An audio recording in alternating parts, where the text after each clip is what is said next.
To understand the Russia-Ukraine war, one must understand the history of communism, and more specifically, Russian communism.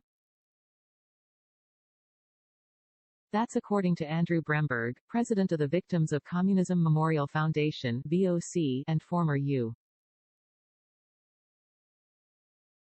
permanent representative to the United Nations. Young Americans know very little, and frequently nothing, about Joseph Stalin, the brutal leader of the USSR that took over after Lenin and took his crimes under communism and really ratcheted them up, Bremberg said. I think people know nothing of the Holodomor, which was Stalin's planned famine in Ukraine that killed over 10 million people during the time.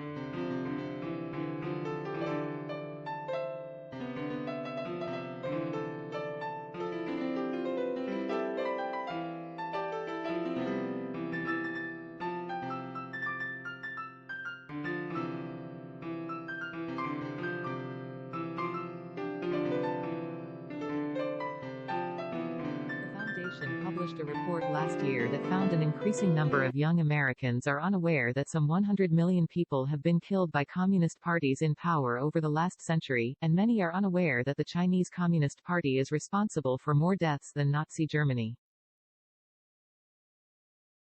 While Russia is a socialist country today, Bremberg argued that it is being led by a dictator and former KGB leader, President Vladimir Putin, who is trying to legitimize and rehabilitate the image of Joseph Stalin, specifically him as a person, and of the Soviet Empire.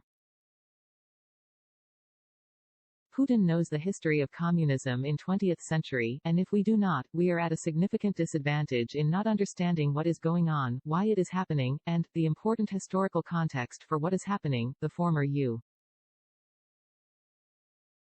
ambassador said. Bremberg traveled to Europe before Putin invaded Ukraine to meet with heads of state in Romania, Poland and Hungary to discuss the countries' respective histories battling communism in an effort to build a relationship with those countries and better tell their stories here in the U.S. VOC is building a museum dedicated to victims of communism from more than 40 nations since 1917 in Washington, D.C., and it is set to open in May. Since Russia's invasion of Ukraine began, however, the tone of Bremberg's conversations with foreign leaders has shifted. Officials have been reflecting on their own country's battles against Russia and communism as Ukraine comes under Putin's fire. A century ago, the Red Army invaded Poland with the intent of taking over Central Europe, and Polish citizens stepped up during the invasion to help defend the country's capital of Warsaw, which is reminiscent of Ukrainians defending Kyiv today.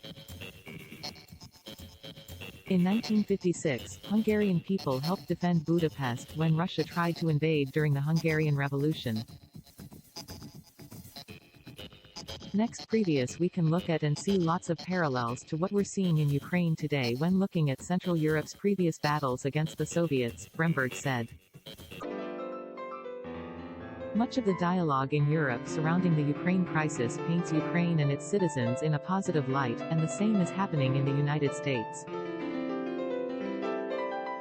Ukrainian President Volodymyr Zelensky has insisted on staying in Ukraine's capital of Kyiv as Russian missiles strike the city and a military convoy edges slowly toward the center of the capital, despite an offer from the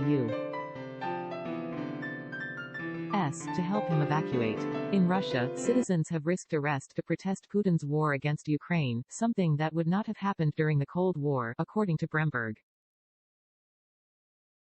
It is hopeful, inspiring to see many thousands of Russians protest this war, and that most likely never would have happened under the previous communist regimes, he explained.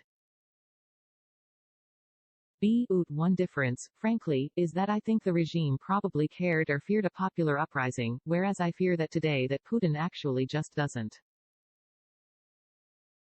He said he fears Putin is so isolated and separate from the Russian people that regardless of how they may protest, the impact of sanctions, with Russia being basically cut off from much of the rest of the world, will be more significant on them than Putin and Russian oligarchs unless further sanctions, such as travel options, are directed toward the higher-ups personally.